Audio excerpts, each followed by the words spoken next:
Hello, dear listener.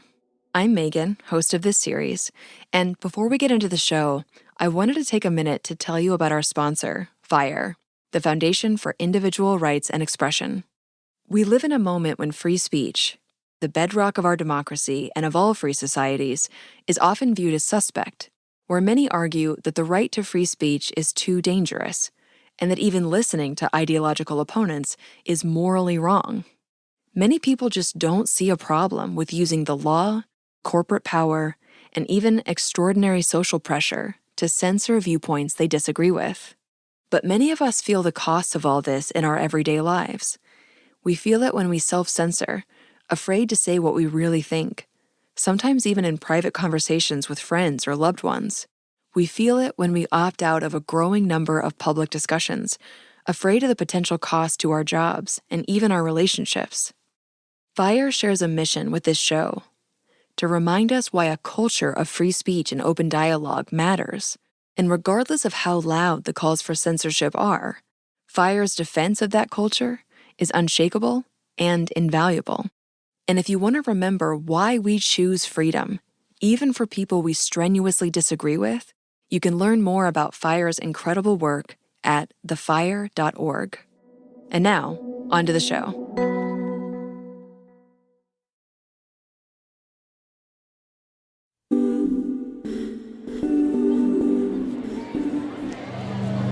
One of the things I've been asking people about, kind of the elephant in the room, so to speak, is the author, J.K. Rowling.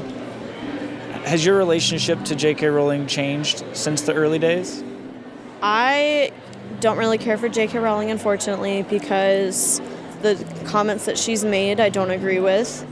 It's really sad, actually, because she seemed so progressive. The Harry Potter books, like, when we were kids, they seemed progressive. I think to have the author of these beautiful, loving, accepting stories hurting marginalized communities, it sucks. Yeah, she's super transphobic. She's a TERF. She's pretty terrible. I really wish this was not the hill she chose to die on. Someone like her, she really is just truly at the heart bigoted, hiding in this, sheep's costume, pretending that she is an ally.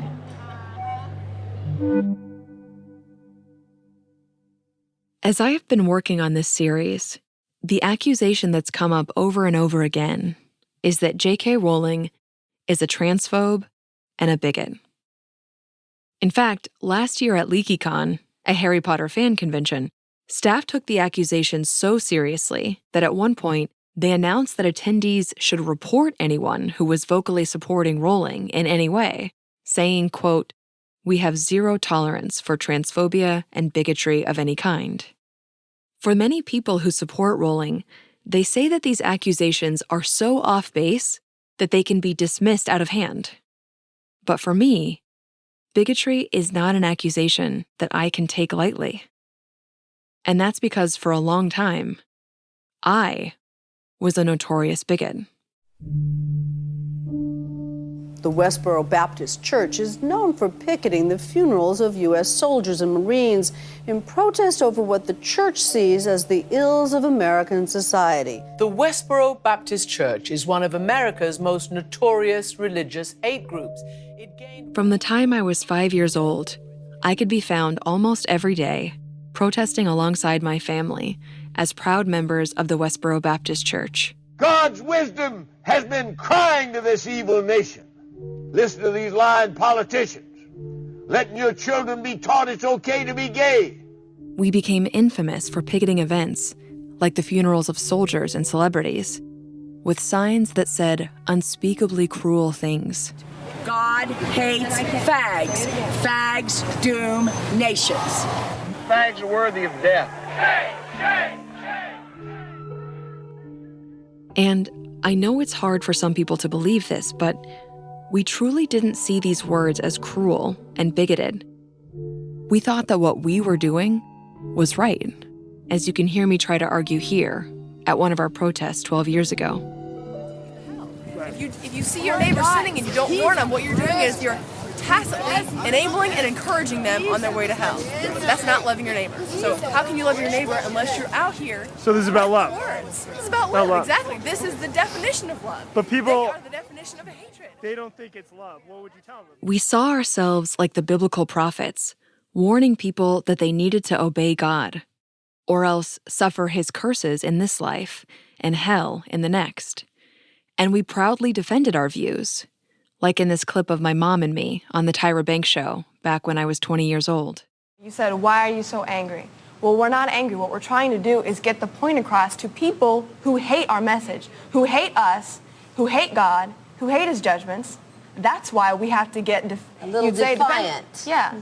Because we have to make sure if you're going to hear us that we talk loud enough to be heard, because you cut us off before we say the words because you don't like the words. And it's not just you, it's everybody we talk to. From the outside, I understand how this all sounds absurd. But we actually saw ourselves as living out meaningful values and virtues, like courage. When we protested, we knew people would hate us for it. We knew there would be people who would even attack us for it. So I understand that there's some people that don't like what you have to stand for, and they've taken some strong actions about that. Why don't you tell me about that? Yeah. We've had so many crimes committed against us, vandalism. We've had cars driven at us. We've been shot at. And I thought this was the, do your own thing generation, tolerance, loving. Where is that? There were people who bombed my house, set our church on fire, regularly vandalized our homes, doxed us, and sent us death threats and rape threats in enormous numbers. And these attacks only furthered our feelings that we were being persecuted for telling a hard truth to the world, to a society that would rather hurl insults at us or violently attack us than listen to us. After I left the Westboro Baptist Church at age 26, I had to wrestle for a long time with some truly terrifying questions. How was it that I could be so certain that I was right and still be so wrong for so long? How was it that my critics, even the ones who would threaten and attack us, had seen reality more clearly than I had? And most terrifying of all, how could I ever trust my own mind again? When I go back and watch these videos of myself on the Tyra Banks show or me picketing these funerals, there's a part of me that wants to say, that was a different person. But the truth is, I am still that person. It was me who held those beliefs. It was me who shouted those cruel words at grieving families.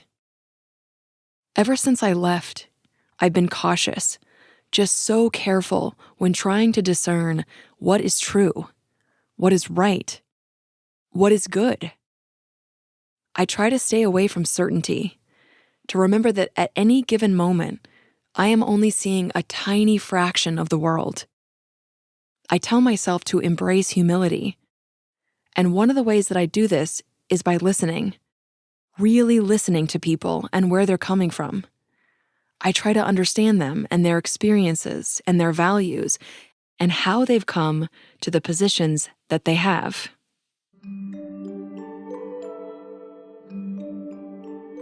So, after speaking with Rowling and trying to really understand her experiences and how they shaped her views, I left Scotland and did the same thing with many of her critics, including many who are transgender. Now, of course, trans people, like all people, are not a monolith. In working on this project, I met trans people who agreed with Rowling and admired her for speaking up, and others who viewed her as such a menace that they didn't want to be on a podcast that included her voice, and many more in between.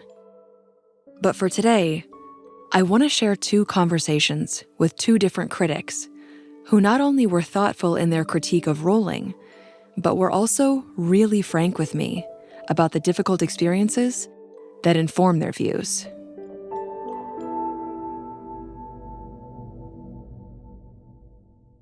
I'm Megan Phelps-Roper, and this is Chapter 6, Natalie and Noah.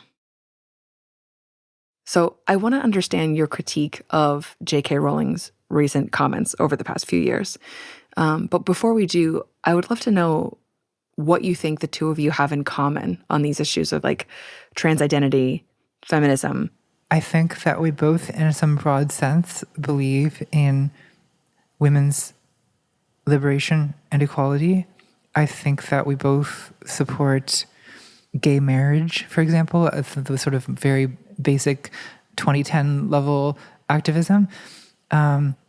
I think that we both recognize that far-right movements like Donald Trump politics, for example, are dangerous. I think those are kind of the foundations, and then things quickly start to split. This is Natalie Wynn, a popular YouTuber better known as ContraPoints. She makes artful and insightful videos about politics, culture, the internet, and about being transgender. A lot of people have this sense that, oh, being trans is this kind of fad. People go online and then they get sort of transed by exposure to the social contagion in these trans communities. Well, I mean, in my case, I will say that I experienced gender dysphoria and experienced these kinds of subjective personal things long before that. But the internet makes it possible to form communities out of people who would otherwise be very geographically isolated. You know, I think like less than 1% of people are transgender. So I don't think I actually met someone who I knew was transgender until I was in my 20s.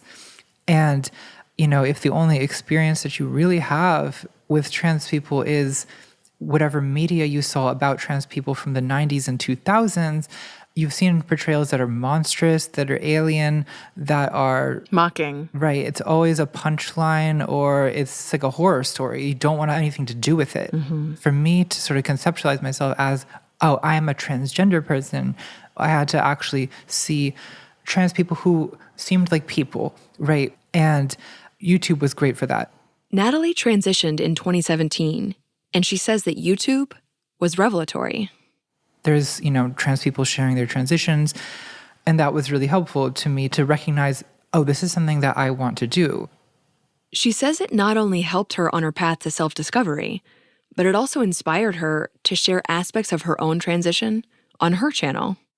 There's something about YouTube that it makes it easy to kind of share private things about yourself with a big audience because you are talking to a camera alone in your room. There's a kind of false intimacy of that.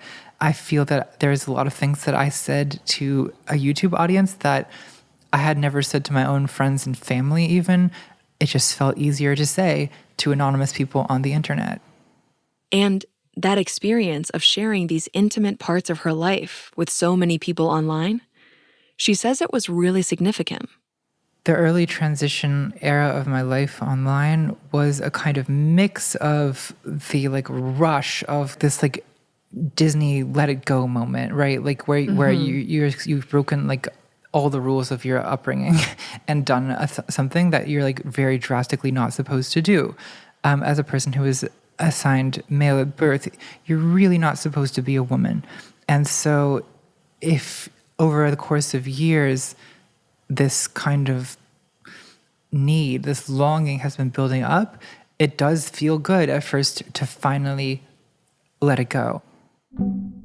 My guest today is self-described YouTuber and ex-philosopher Natalie Wynn, better known as ContraPoints. The Verge has called her an elegant, whip-smart middle finger to the... Her videos, including the ones following her transition, ended up becoming really popular. Today, we are very lucky to have Natalie Wynn, aka ContraPoints, an ex-philosopher. Wynn's impact on YouTube culture is so notable that the Library of Congress recently said it was archiving her entire channel. She was featured in the New York Times, Vice, NPR, BuzzFeed, and pretty quickly, she became a very well-known trans person. I was suddenly very prominent. I was very visible.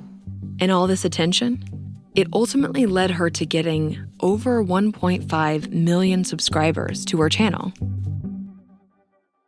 But it also attracted a lot of transphobic hate. I've been doxxed. I've been swatted. Oh, geez. I've received death threats, mutilation threats, anger, shaming, mockery, any kind of terrible online behavior you can imagine, I've been the target of. I would say that at first it was primarily from anti-trans people, but when you become sort of a very prominent person from a marginalized community, you sort of inevitably are going to attract a lot of aggression from that community itself. In 2019, Natalie posted a tweet indicating that she didn't like how sharing pronouns in what she called hyper-woke spaces made her feel. And that, along with the fact that she briefly worked with a controversial trans man, inspired a really vicious backlash where she was called a Nazi, a grifter, and a traitor to the trans community. People online not only targeted her, but demanded that her friends and people she'd worked with publicly denounce her. When I was being Twitter mobbed, where the trans community kind of really turned on me, I remember walking around Baltimore with a hoodie over my head and sunglasses and headphones in because I was actually almost delusional about how total my ostracism was. I sort of thought I would be hated on the street, which is crazy in retrospect, but that's how it felt at the time. It's overwhelming. And that honestly got worse than the transphobia. Because it's coming from people that you would see as your allies. Yeah, it's kind of easier to dismiss hateful bigots because it's like, well, whatever, like they're going to hate me regardless. But when it's from people whose like political side that you're supposedly aligned with and from people who share your identity, and they're the ones who are really coming at you the hardest, like, yeah, it's painful. You know, being trans is a pretty socially isolating experience in general, and a lot of trans people rely pretty heavily on other trans people for support. So when you are an outcast from the trans community, you feel very alone. And this experience that Natalie had, which she used to make one of my favorite of her videos called Cancel Culture, gave her a deeper insight into why it is that speaking about trans identity and gender issues online so often leads to these vicious public shamings, even towards allies to the trans rights movement. I think that a lot of trans people are living with intense shame, and there's a lot of bitterness because people feel excluded from society, a lot of times thrown out by their families, humiliated by their families. And when you have unresolved anger and bitterness and humiliation, that's aggression in search of a target. And when you feel downtrodden and you feel abused and you feel humiliated, there's a vindictive impulse. You want revenge, not just justice. But often the person that we take revenge against is not really the person who's responsible, but rather they are a symbol of all the pain that we feel. You need a scapegoat. A scapegoat, yeah. In January 2021, Natalie released a video essay.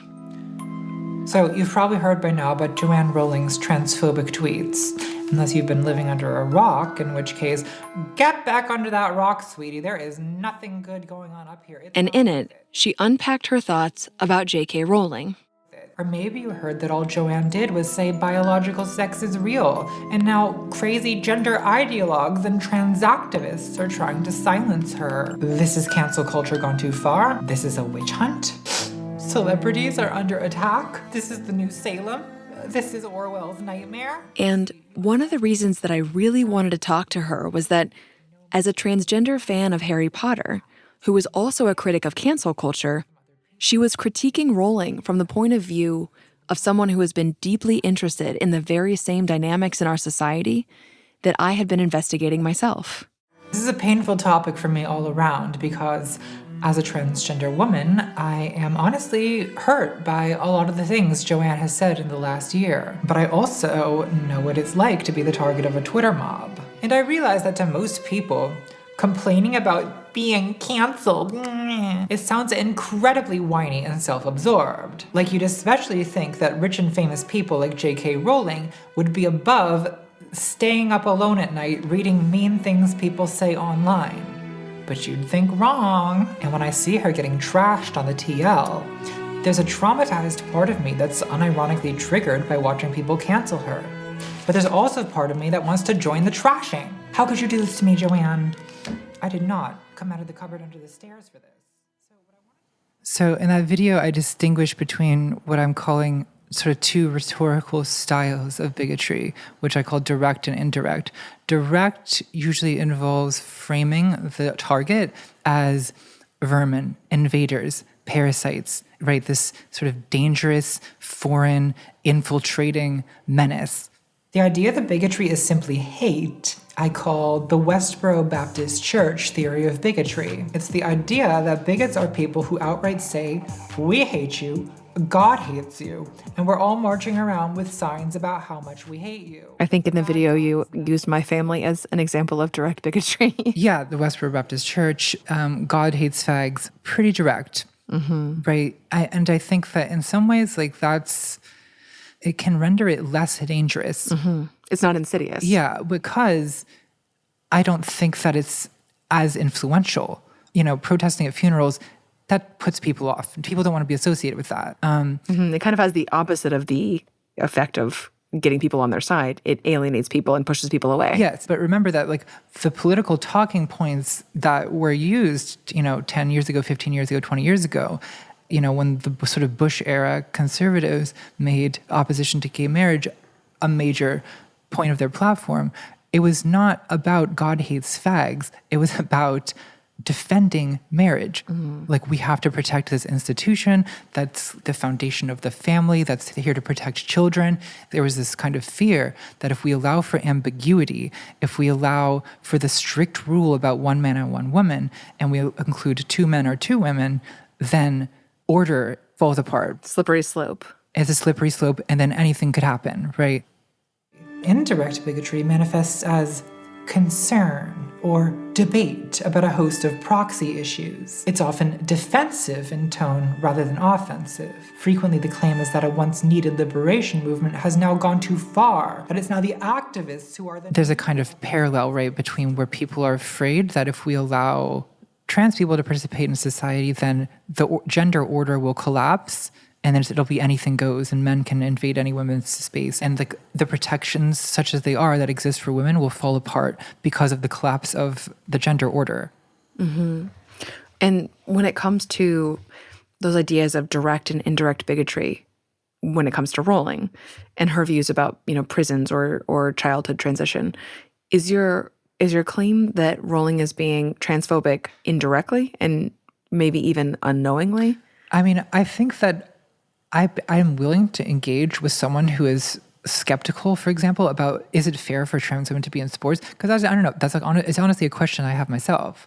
But I feel like that my willingness to engage with that is going to decrease if it's with someone who I think doesn't really believe in trans acceptance at a much more fundamental level, which is kind of the feeling that I get from Jo Rowling. So J.K. Rowling frames her position as, I am just saying the fact that sex is real. It's not hateful to say a fact. Why is everyone so mad at me? A fact can't be bigoted. And I agree that a fact cannot be bigoted, but a fact on its own doesn't mean very much. Usually when we discuss facts, we're using those facts to tell a story. And facts can be used to tell bigoted stories.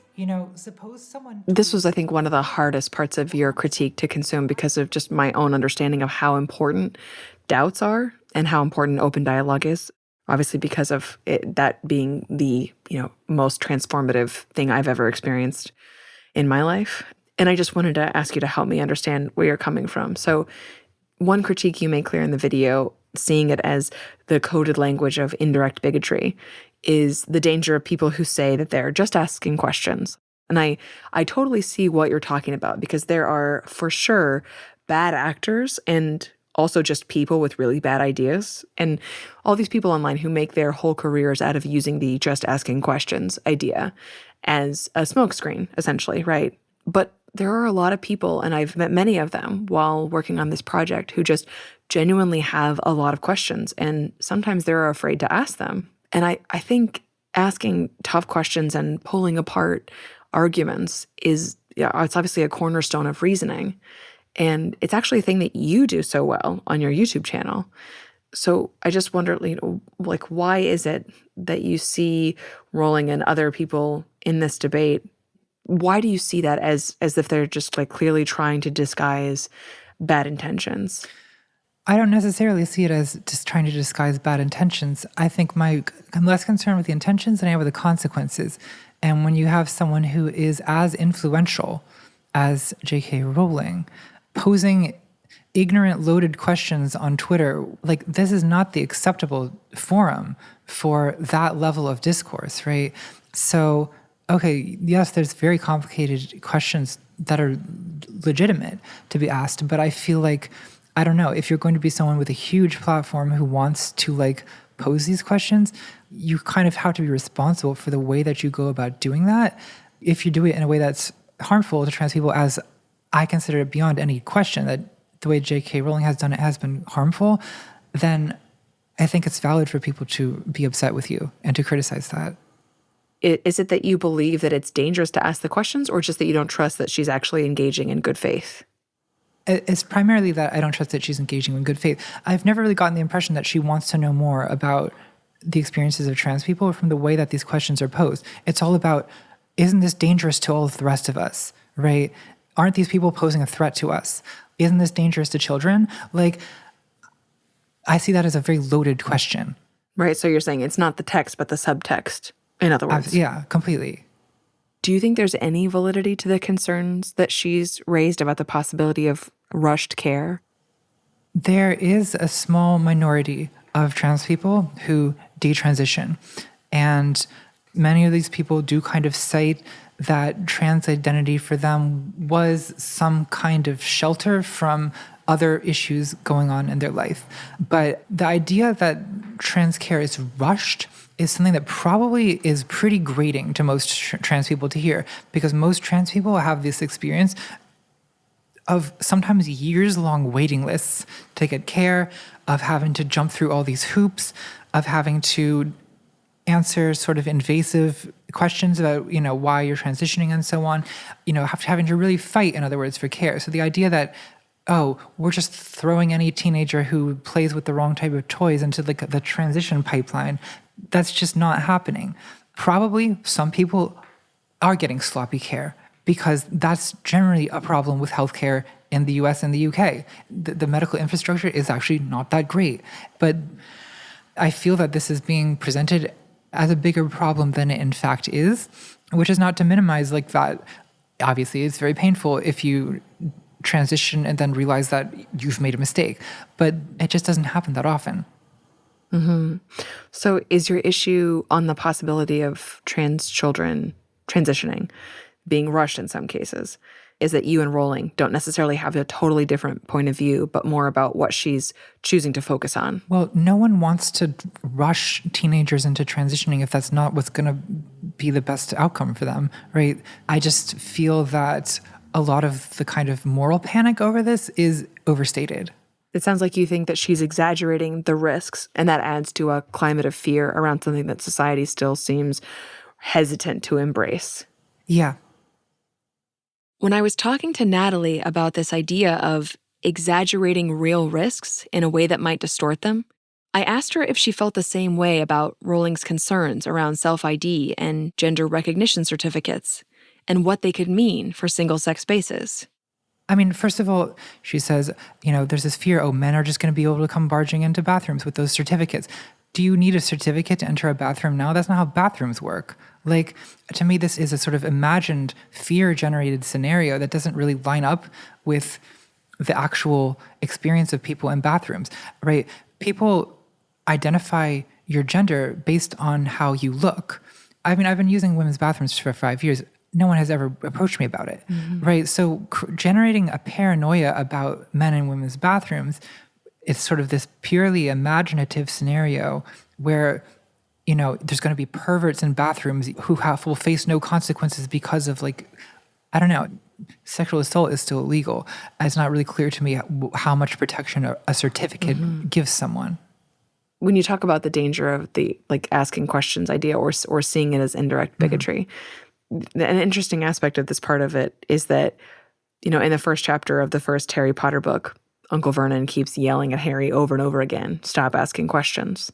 And when I asked Rowling about why she started the book this way. She said that from the start, the book was anti-authoritarian, and that, she understood, starts when people are discouraged from voicing their doubts. And you are someone who's been vocal about the ways that the internet has become a place where authoritarian behavior is on the rise. Like, do you see what she's worried about? I think that to be authoritarian, you have to be able to leverage authority.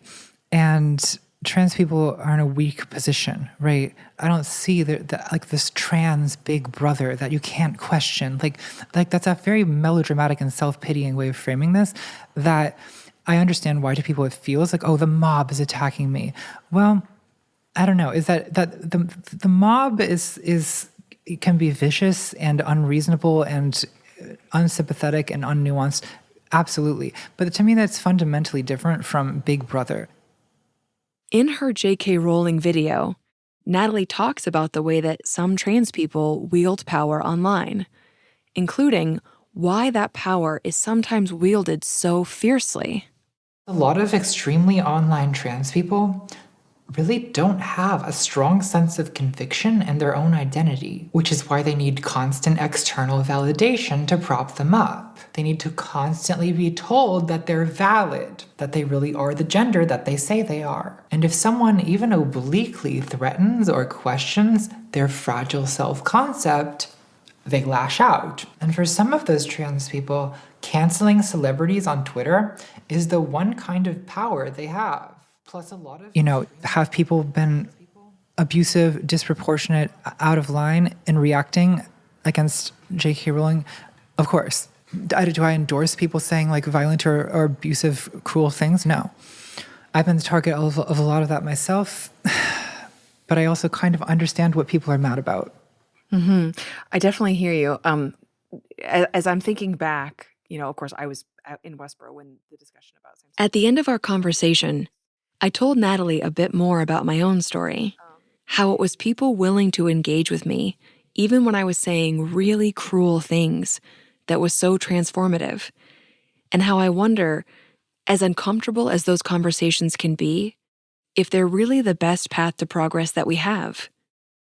Over the last decade, when it comes to things like opposition to same-sex marriage, so many people have been persuaded and now support it.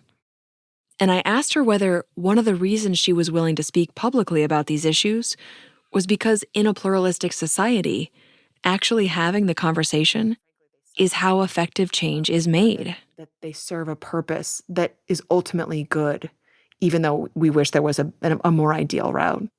Well, I think that realistically, that is how acceptance, that is the trajectory. Like, I'm not under any illusions about what it's going to take for trans people to be accepted. I think that we're probably 20 years away. And I think that what it is going to take is people simply habituating to a world that includes trans people. And my guess is that once that happens, once that habituation happens, it becomes much less of this hypothetical, new, scary, invasive thing. And it becomes something that's sort of accepted in life. And that will happen with trans people. Trans people are not going anywhere. You're not going to be able to get rid of us.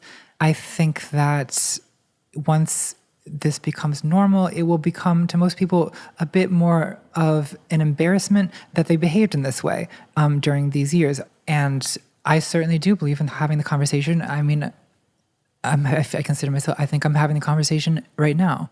Mm-hmm. And thank you for that. Again, I just want you to know how much I appreciate that, because I think I'm willing to have the conversation because I feel that I often have no choice. Mm-hmm. But, I also hope that people sort of understand the reason why a lot of trans people might not be super eager to politely answer every question they have about, isn't giving you healthcare dangerous for children? Isn't allowing you into bathrooms going to leave women vulnerable to rape? Like, it takes patience to answer these questions and to not feel insulted or attacked.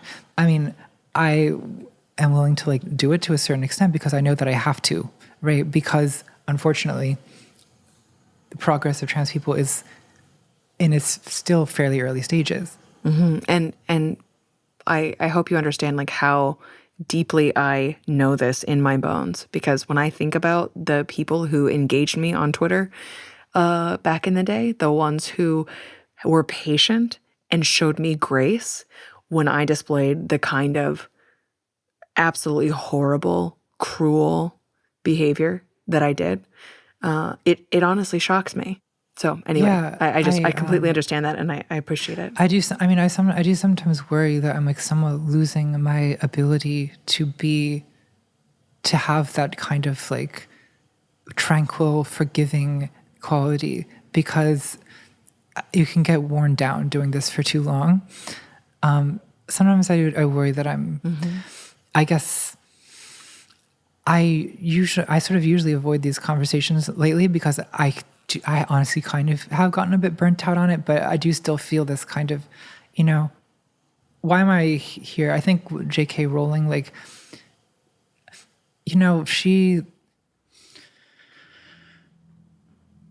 I read all those books when I was a kid. Like, there's a lingering emotional, like, there's part of me that actually still cares.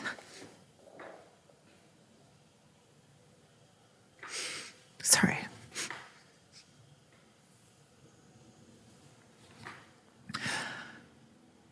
There's part of me that still cares what she thinks, Mm-hmm.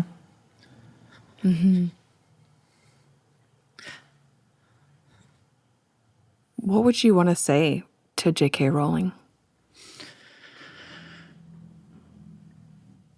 I just kind of hope she could try to see why so many trans people are angry and hurt by this. And I realize that means asking for a second to, like, leave her own position of feeling hurt and threatened. That's what she says that she wants to do. And to me, what doing that would look like would be understanding why people who are sort of being constantly rejected and humiliated by our families, by the government, who are losing our access to healthcare or being threatened with it, who are kind of just like fighting for a basic ability to participate in society, like why we might feel hurt and betrayed by her sort of contributing to like fear about us. That's, I guess, what I would say.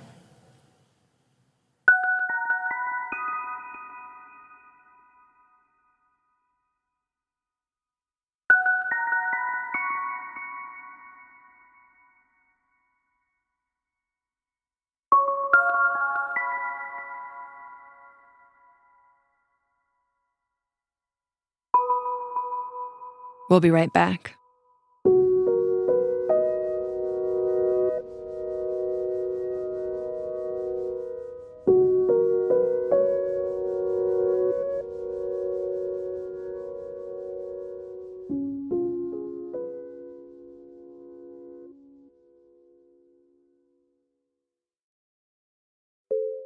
This podcast is brought to you by the Free Press.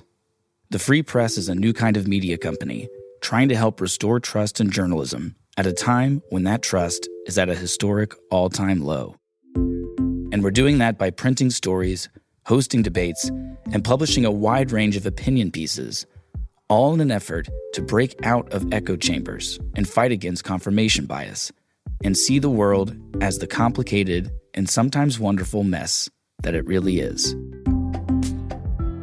If that sounds like something you value, become a subscriber today at thefp.com.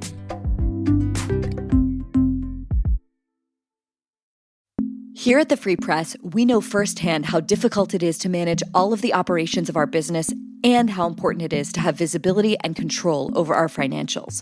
Businesses like ours just can't afford not to know our numbers, and that's why we would love to tell you about NetSuite.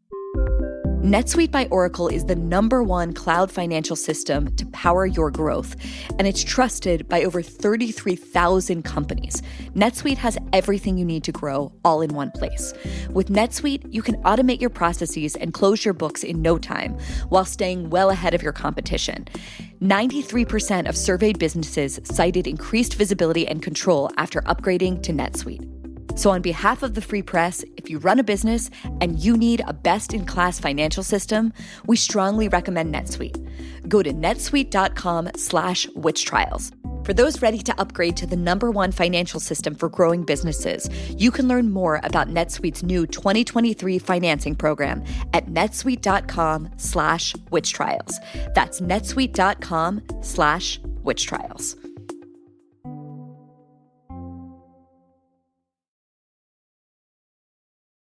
So first of all, thank you so much for doing this. Can you start by just telling me your name and how old you are? Yeah, my name is Noah, and I'm 17 as of like 2 weeks ago. Oh, amazing. Happy birthday. Thank you. A while back, our team got an email from a father in California. He'd written to say that he was confused and upset about J.K. Rowling and why she was speaking out about young people medically transitioning. He said that if we wanted to understand what that experience is like, we should talk to his teenage kid, Noah, who is trans. And when we sat down for the interview, I was surprised to hear that Noah already knew who I was. It's exciting to meet you because part of my whole gender journey was, finding resources on the internet.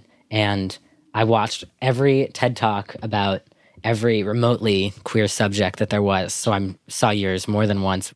On YouTube, he'd seen a TED Talk I gave back in 2017. In my home, life was framed as an epic spiritual battle between good and evil. The good was my church and its members, and the evil was everyone else. Explaining how and why I'd left the Westboro Baptist Church. My friends on Twitter didn't abandon their beliefs or their principles, only their scorn. They channeled their infinitely justifiable offense and came to me with pointed questions tempered with kindness and humor. They approached me as a human being. I watched it, and I appreciate that it was sort of a resource for developing critical thinking. I guess I like to think of myself as someone who tries my hardest to second-guess myself in a positive way, and I like to think maybe you helped with that. Once I saw that we were not the ultimate arbiters of divine truth, but flawed human beings, I couldn't pretend otherwise. I couldn't justify our actions. So, nice to meet you. Oh, man. Nice to meet you, too. That's amazing. It felt serendipitous to meet Noah because he not only shares my commitment to investigating our beliefs, but also he is in many ways the embodiment of one of Rowling's concerns.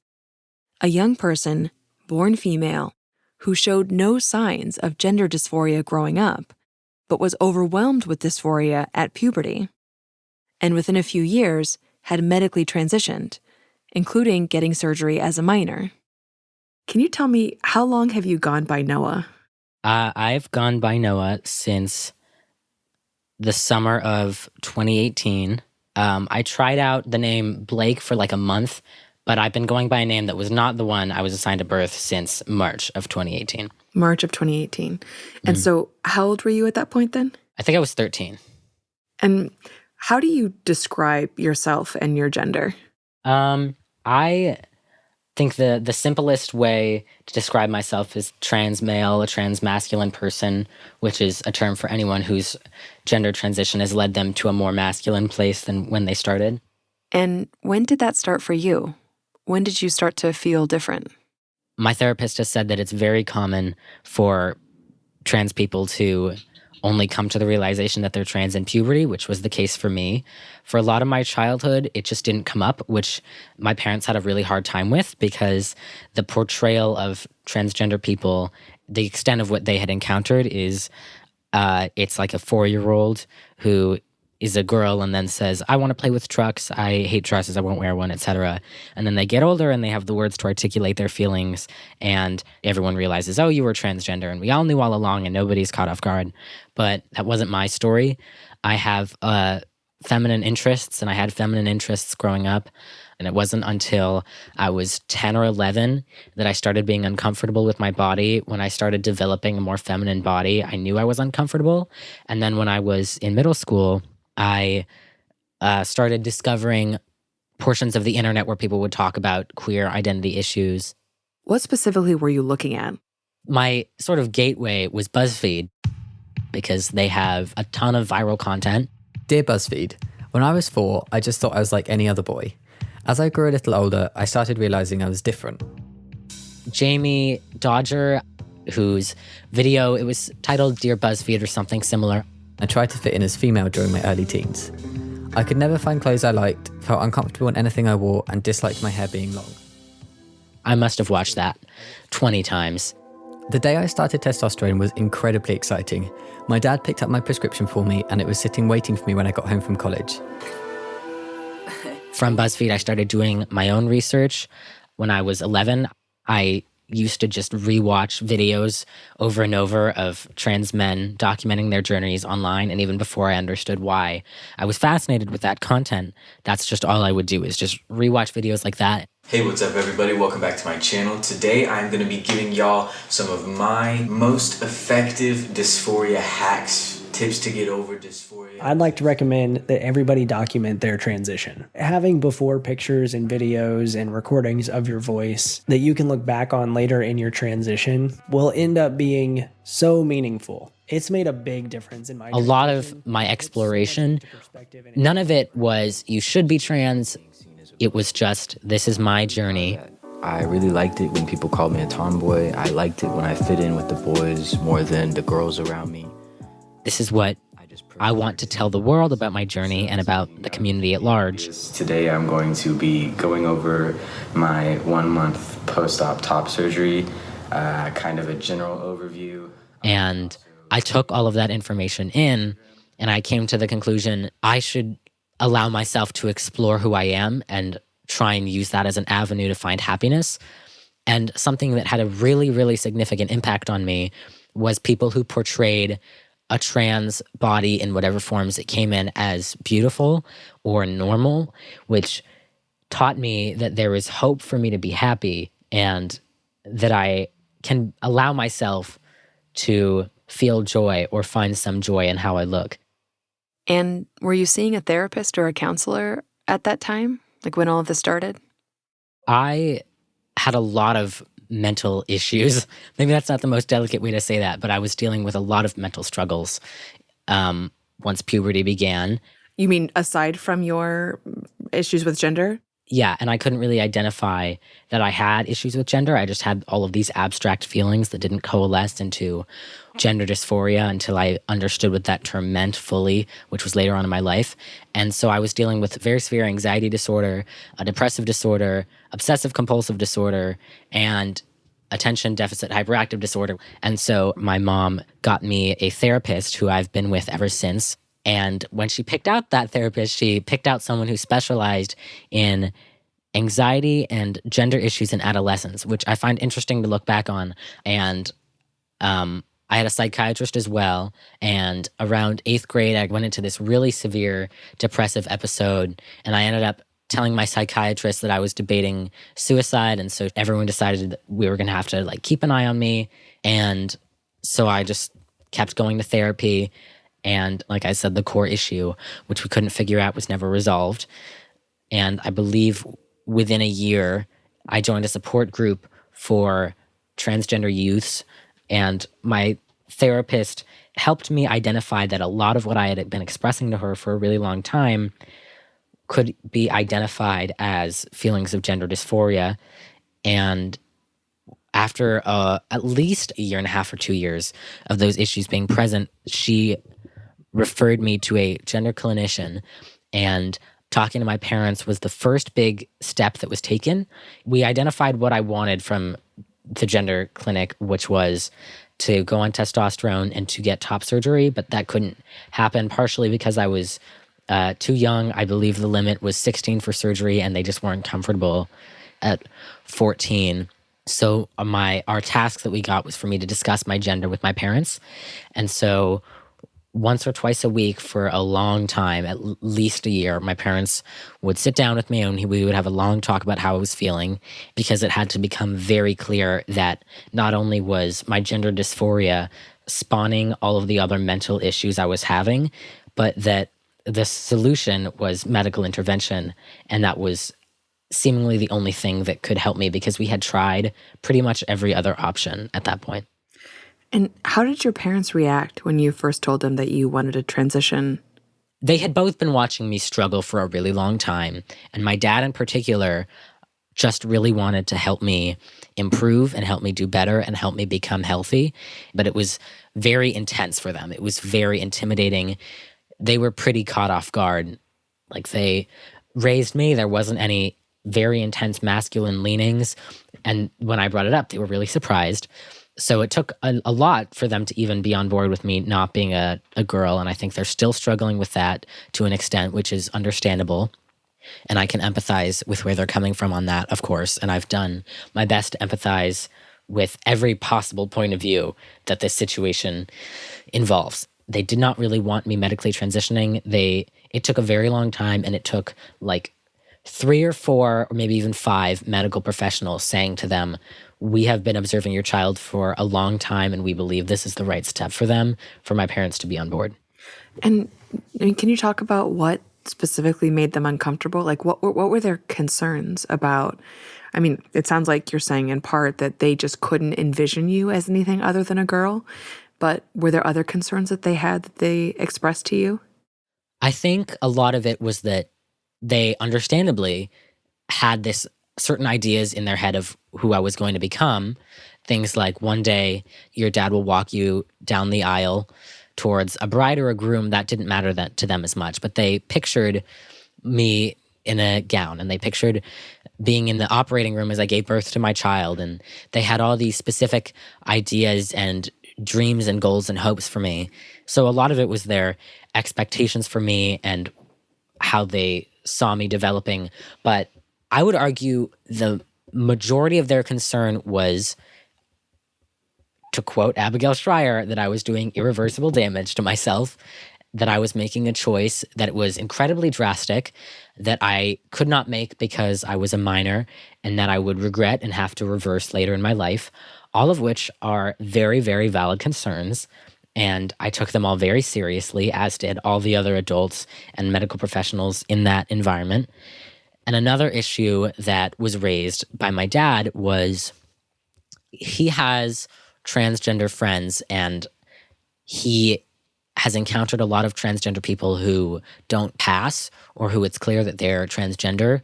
And he felt that I would be discriminated against, or I would never fit into the beauty standard, or that both my parents expressed concern that I would have a harder time living my life if I was a transgender person in terms of finding love, getting married and having children, and how people would react to me, and feeling like an outsider my entire life.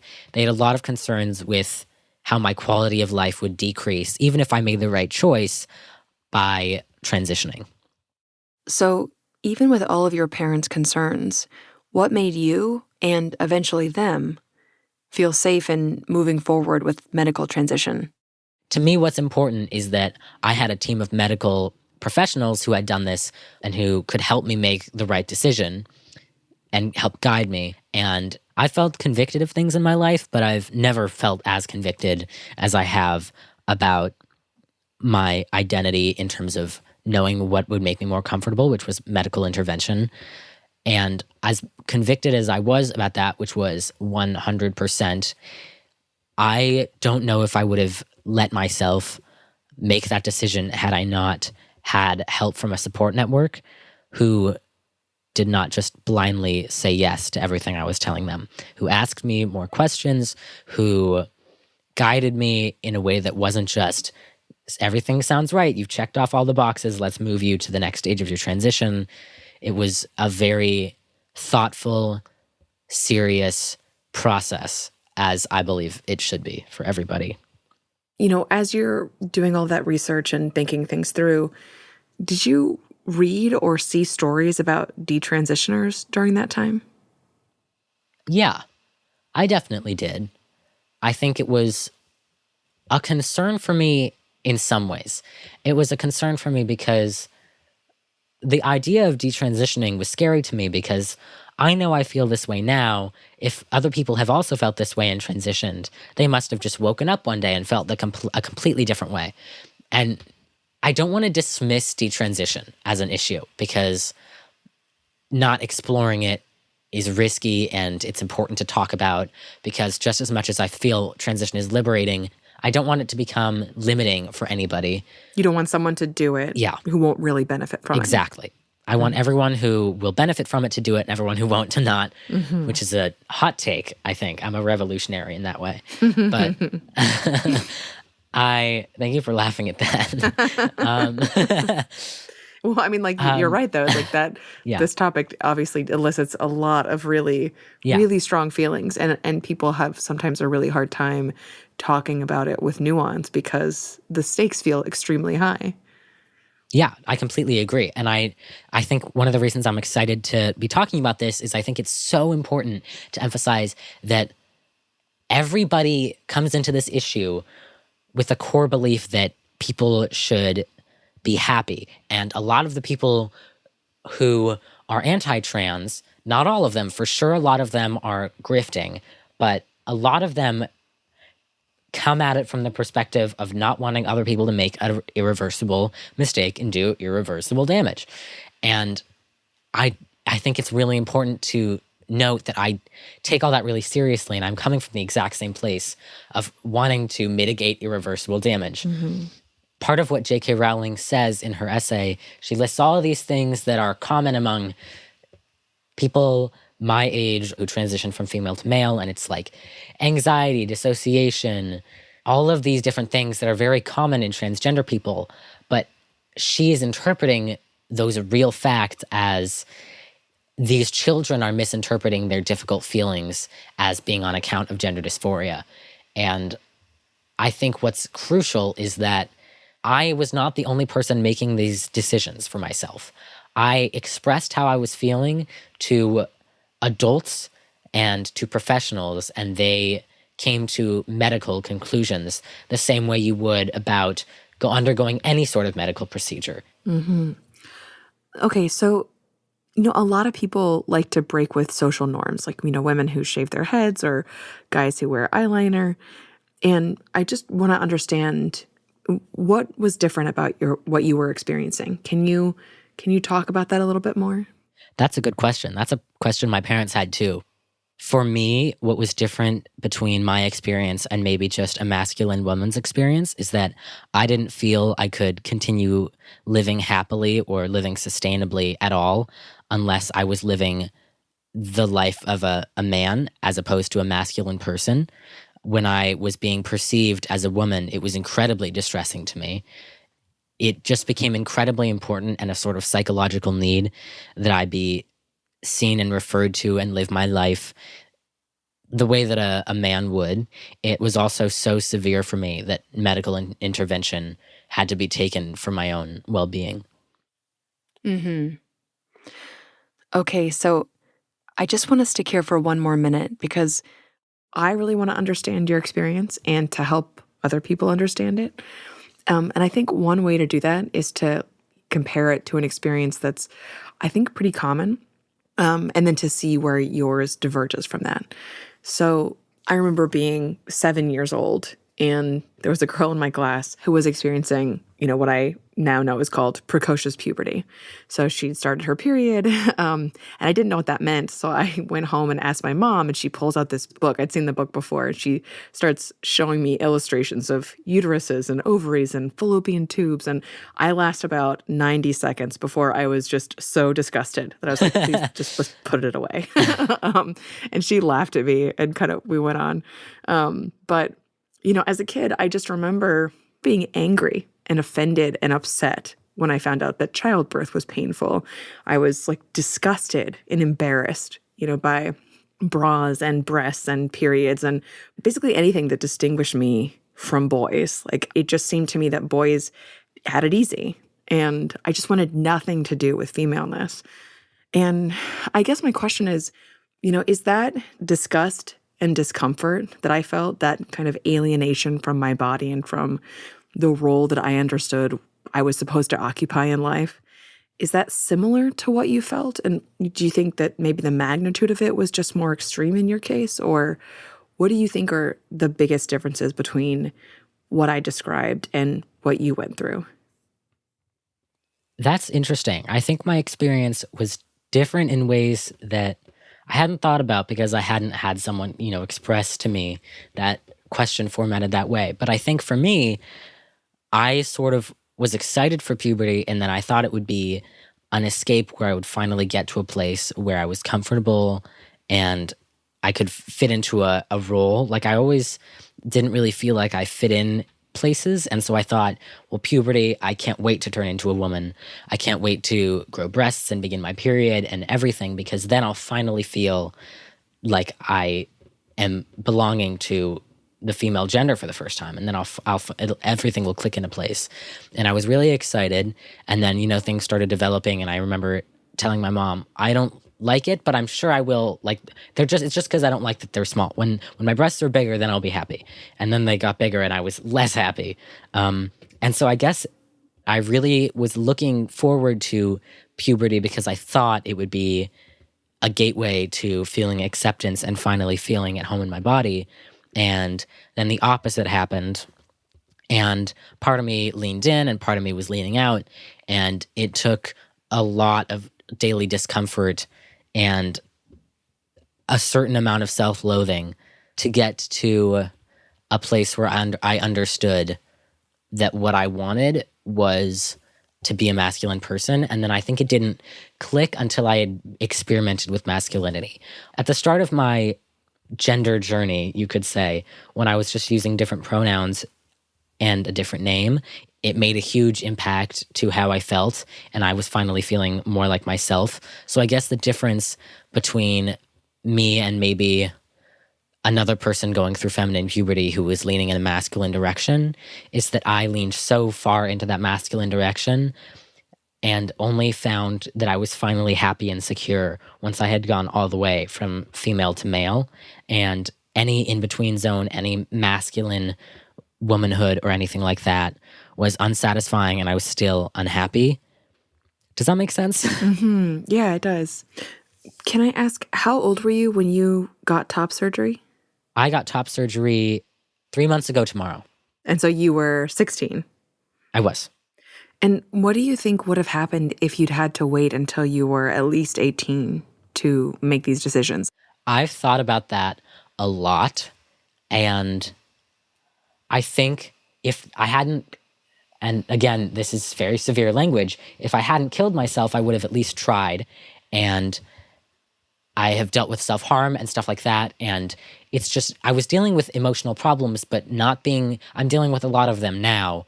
Like, transitioning didn't cure any of my disorders, but it made everything so much easier. And it was just sort of this pit that dragged me down into a place where I felt so hopeless and so miserable. And part of my journey with self-mutilation was that I hated my body and I wanted to punish my body because it was causing me so much pain. And I wanted to crawl out of my skin, but I couldn't do that. And it was at times genuinely agonizing, and it was difficult having to square my reality of living what was sometimes an agonizing life experience with also understanding that I am 16, 15, 14 when I'm going through all this, and so many other teenagers have felt miserable and then grown up and they've been fine. But for me, it was just a deep need that I just felt so miserable in my body that I couldn't bear to be alive in the body I was in. I personally believe that if I had to wait longer, would have attempted suicide, and I might have been successful. And I was experiencing all that while I had friends who were calling me the right name. And it was sort of a constant state of crisis. And that was sort of the hardest part, was I understood the reality, and I understood that it was not, as much as I know what I'm feeling is real, I also know I can't expect my parents to hear that and go, great, let's just have you undergo surgery right away. It had to be a long process because that's how you do everything safely, but it was agonizing to get to that point. And so I think there needs to be a balance. I don't think that I think there are a lot of teenagers who attempt suicide or commit suicide who maybe think that transitioning is the answer for them, and it isn't. And if they had said to their parents, I have to transition or I'll commit suicide, they might have made the wrong decision. But for me, it was the right decision. And I knew that, and doctors knew that.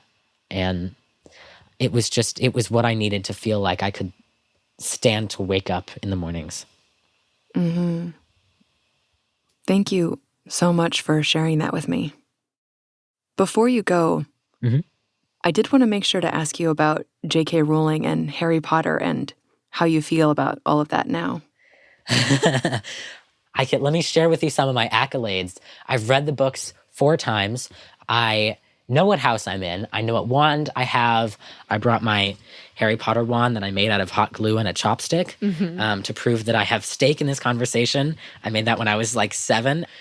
I'm a Gryffindor. I have a Gryffindor Letterman's jacket in my closet that I wore even way past when it was remotely cool or interesting for me to do that.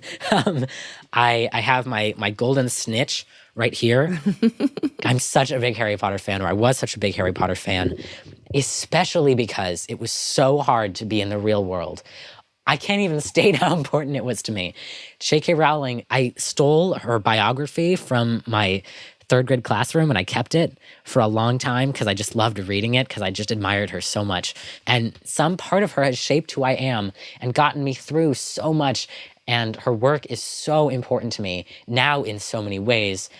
And she just really taught me to believe in beauty. I'm really going on about J.K. Rowling and Harry Potter, but it just dominated my life for a really long time. And so, what do you think now about J.K. Rowling?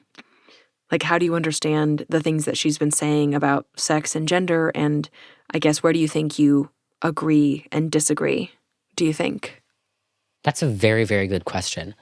I am almost positive, and maybe this is a childlike thing for me to say, that if I sat down with J.K. Rowling, we would have a great time talking, and we would get along, and she would say things that I would cherish for the rest of my life, coming from my childhood hero, who was one of the youngest billionaires of all time, and then lost that title because she gave so much of it away. God, I've adored her for so much of my life, and I'm sure I would cry if I ever met her. And I believe she believes a lot of the same things that I do, and I think a lot of what the issue has become is that a lot of what she has said is not bigotry in the way that bigotry is portrayed sometimes, in that, to my knowledge, I strongly believe she has never said anything like, I'm better than trans people are this negative thing, this negative thing, this negative thing. But I think that there was bigotry veiled in what she was saying, or that things she was saying were reminiscent of bigoted ideas, and she expressed what are very reasonable emotions to a platform where they became interpreted as fact or used to support opinions that are bigoted or untrue or harmful. And I guess the issue is, I feel that she came from a reasonable place, but I think she is contributing to the idea that trans people and trans activists are irrational or they're harming children, because she is overstating. A lot of what she has said is a very real account of what she's gone through and what's been said to her and what she's encountered. But because she's sharing the story of a cisgender woman who experienced a predominant amount of backlash from trans people, the story that gets shared to an unfathomably large audience is one where trans people are the bad guys, because in her story, I guess it's fair to say that they were. And that's dangerous, I think. So it's more like, it's not what she said, it's what some people can interpret or take away from what she said. Yes. Mm-hmm. Is there anything that you would like to say to J.K. Rowling? I don't know. Definitely thank you for changing my life. I have a lot of hope for her, and maybe naively a lot of faith in her. And what I would like to see is just, I want to look back on this in 10 years and be like, remember when everyone thought that J.K. Rowling was transphobic? And then there was that big dialogue where she, like, I don't know, something said something and didn't abandon her original concerns. And I don't know how possible that is, but I guess I want to say I hope that this is a blip on her legacy and a point in the timeline of trans liberation that sort of coincided. And I guess I want people to be able to identify her as having good intentions. I want that to be what we come away with. But that's just my hope, is that we look at her as a well-meaning, positive figure, and not evil or Voldemort. Or Voldemort.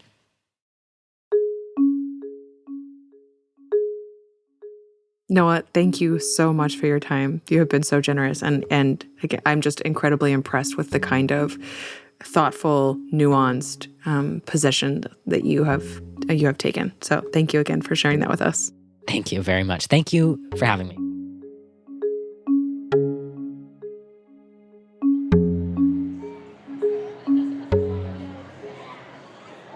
As a fan who's been there from the beginning, like, what is it you'd like to say to her on this? Wow, that's a really powerful question. I would say to her that she's just wrong. What would you want to say to her? I would say, I know you have a lot of strongly held beliefs, and I just would like you to listen to us a little more and hear what we're saying. What would you say to her if she were listening? Just, God, why?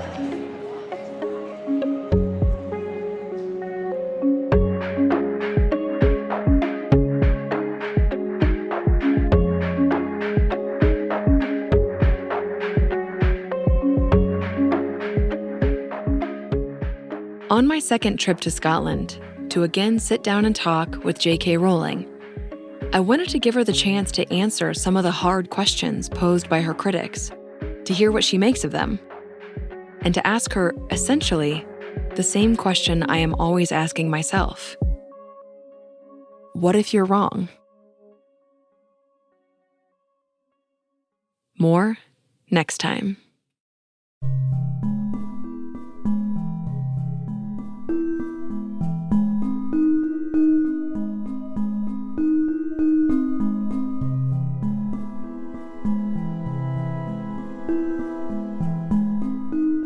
You've been listening to The Witch Trials of J.K. Rowling, brought to you by the Free Press and produced by Andy Mills, Matthew Bull, and me, Megan Phelps-Roper. This week, with invaluable production support from Candice Mattel-Khan. Our sincere thanks to you for listening, and we would love to listen to you too. If you have any questions or thoughts for us, you can send us an email over at witchtrials@thefp.com.